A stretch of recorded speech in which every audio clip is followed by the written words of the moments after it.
the capitalist level. This is the richest people in the world level. The level 5 investor, a capitalist, is a business owner from the B quadrant investing in the I quadrant. As stated earlier, the level 4 investor is the do-it-yourselfer from the S quadrant investing in the I quadrant. The following are a few examples of the differences between a level 4 investor and a level 5 capitalist investor. 1. The S quadrant investor generally uses his or her own money to invest. The B quadrant investor generally uses OPM, other people's money, to invest.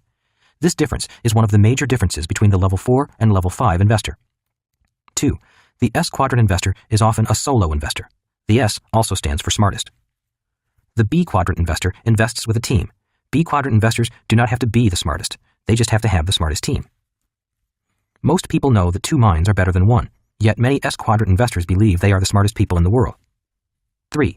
The S quadrant investor earns less than the B quadrant investor. 4.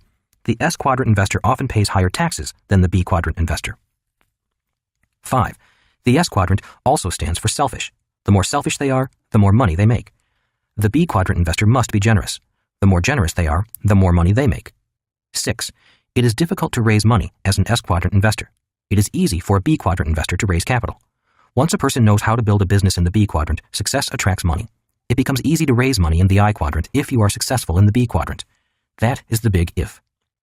The ease of raising capital is one of the biggest differences between being successful in the S quadrant versus being successful in the B quadrant. Once a person is successful in the B quadrant, life is easy. The challenge is becoming successful. The problem with success in the S quadrant is that raising capital is always difficult. For example, it is easy to take a B quadrant business public via selling shares of the business on the stock market.